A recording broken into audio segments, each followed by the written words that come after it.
to the Laker family, where the Lakers won emphatically against the Oklahoma City Thunder. Finally, we beat these guys. I don't know what it was with this team. We beat them 116-95 at their house on that ugly, yucky looking floor, I might add. That color scheme, I don't know who decided that. That dull gray, that was pretty ugly, but none the least, um, we came out guns blazing, man, like we were supposed to do, and quite frankly, like what I felt like this team was supposed to be doing all year. Um, they show us glimpses like every now and then of what they are truly supposed to be. It's just we got this Dr. Jekyll and Mr. Hyde thing going on, where you just don't know what you're gonna get. This roller coaster, man. And like I say, we are what our record is. You know, we're 14-13, and that's just been the story of us this season. Up, down, up, down, up. You just never know what you're gonna get. And ironically, tonight, the night that after I was ripping Anthony Davis a new one, he's out tonight and with left knee soreness. Ironically, when he's out of the game, we just mopped the floor with the Oklahoma City Thunder. We just mopped the floor, man. It was just no contest from beginning to end. It was no contest. There was never any real point of doubt in this game. You know, we put the Thunder in their place like we were supposed to. And my thing is, if we can do this without Anthony Davis, this either says something about Anthony Davis or it says something about the Lakers, and I think it's a little bit of both. It shows that the Lakers kind of feel like, I think Shannon said something to this as well earlier. The Lakers just think that since they have the brand, the name, that all they have to do is show up and teams are going to roll over. That's not going to happen, especially when you're going up against these younger athletic teams. And we have guys, you know, either in their prime or a little bit past their prime. That you can't win consistently every night if you don't lock in and take everybody seriously. You have to take the Detroit Pistons seriously. You have to take everybody seriously. At the end of the day, this is the NBA, man. And you're not going to walk into, you're just not going to show up and just get a win, come away with a win. It's not going to happen. And as far as Anthony Davis, this should show him that this should make him a little bit furious inside that my team was able to excel and look this good without me. That should feel something inside of him. I don't know, man. It's like I can't get all the way up when we win like this, even in an emphatic win like this. I want to rise up here with my emotions, but I have to keep it even keel based on how we've looked so far. I'm going to go with the good first. I'm going to get that out the way because there was a lot of good, obviously. We won by like 21 points, so LeBron James ended up with 33 points, 6 assists, 5 rebounds, 3 steals, 2 blocks, only 2 turnovers. He was 4-6 from the 3-point line. On a very efficient 13 of 20 from the field. He was in his bag tonight. LeBron James came to play.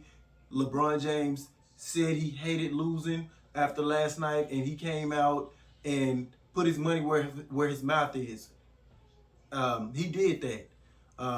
He just took us on his back, and I'm happy, and I love when LeBron is able to do that. But to be fair to him, we can't expect LeBron to do this every night going on age 37.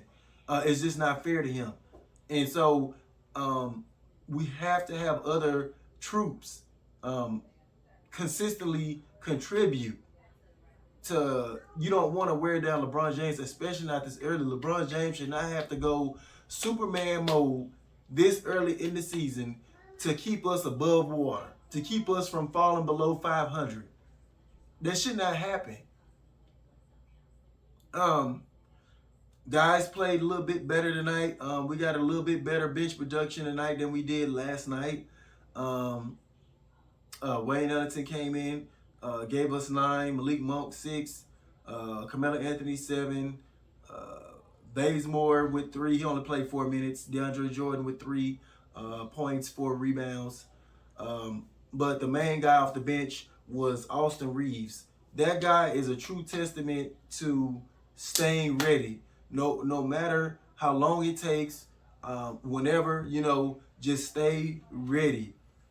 He produced 13 points, 5 rebounds, 2 assists, on 4-7 from the field. He was a plus 17. He had what is it? The third highest plus minus on the team. That's crazy, man. That's crazy. You had LeBron with 19 on the plus minus, Westbrook plus 18, and then you had Reeves off the bench with a plus 17 in the plus minus category. If that doesn't show you his worth, and he's fitting that, he can fit that Caruso role very well. If given enough minutes, and he for whatever reason he's just been in the doghouse with Frankie B. But tonight, without the services of Anthony Davis, he had to play him, and the kid came to play. He came to play, and I'm happy for the kid of not pouting about anything. He's staying humble. He does whatever the coach tells him to do, and he came in and contributed. He looked good tonight. So kudos to Austin Reeves for staying ready and answering the call when called upon. THT, good game tonight, 11 points, 4 of 7 from the field, 2 of 3 from three-point range. So that's what I've been harping on from him. I need to see him knock down more beyond that arc. And he made 2 out of 3 tonight. So kudos to THT. Bradley, what a spark from Bradley out of that starting lineup tonight. 22 points, 8 of 14 from the field, 6 of 8 from the three-point line. He was going bunkers from that three-point line and added 4 steals. He was doing it all. Like I say, Bradley's value comes mostly off of the defensive end of the floor, but it's a plus when he gives us nights like this on the offensive end. If Avery Bradley gave us this type of production on the offensive end every night, it'll just do wonders for us, man. It'll do wonders, and that would further solidify his spot in that starting role. I don't think I think Malik Monk would be better suited coming off the bench with that, giving us that scoring punch. Only if Bradley can continue playing like this and giving us some type of points on the offensive end. So we have that. Those were a lot of the positives. And the positives as well was we played better defensively this time around. Guys that kind of killed us last time. What is this guy? Giddey. Giddey. He only had 12 points. I remember he killed us last time. He shot 5 of 12, so that's a bad 12 points on 5 of 12. Shea Gil Alexander. That was the main focal point that we needed to shut down, and we did that in spectacular fashion. He only had 11 points on 5 of 12, and he had a negative 16 in the plus minus category. That's great. That is great, locking down defensively. That means we knew our assignment, we knew who to lock in on, and we executed tonight. This is the first time in I don't know how long, I can say all year, that we held our assignments defensively and stayed true to form on who we were supposed to be locking down. Luke Dort killed us last time. He shot 4-17, only 11 points.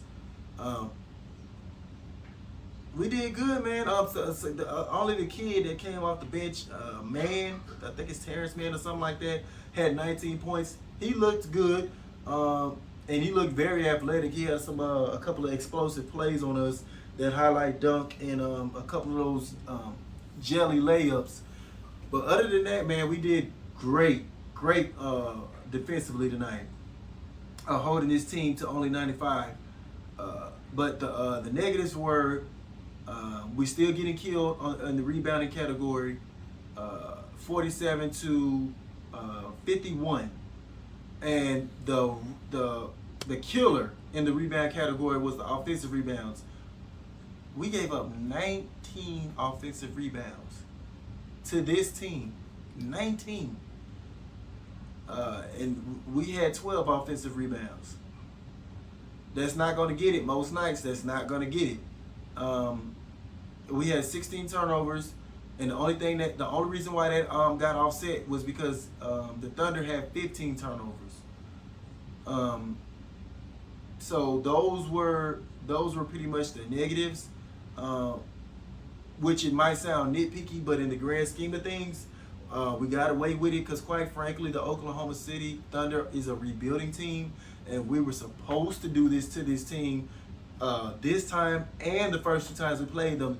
This result right here tonight was what was supposed to happen the first two games, especially that game that we was up 26 points and lost. But things like, I have to keep it honest. I'm happy about the win, but I have to keep it honest. These same little mistakes, they're going to rear its ugly head if we don't correct it. 19 offensive rebounds, that's the main killer right there. That cannot happen on most nights. Luckily, the King went straight Rambo mode on Oklahoma City Thunder tonight. But we can't count on that every single night. And so you have to get the fundamental things down right. The little small practical things, you have to get that right. But if we had lost this game, man, Frankie V was probably gonna get called up to the office tonight. And he was gonna have a long sit down with Jenny Buss and Rob Pelinka. But thankfully, we did not end up losing this game, because we was gonna just straight become the laughing stock. If we would have lost this game, it would have been just a straight joke of a season if we lost this game. But we did it in commanding fashion, and I'm very happy for that. But let's just clean up some of those mistakes. But that's all I have for tonight, guys. As always, thank y'all for watching. Please help and support my content by sharing, and subscribing. And I'll catch you guys on the next one. Peace.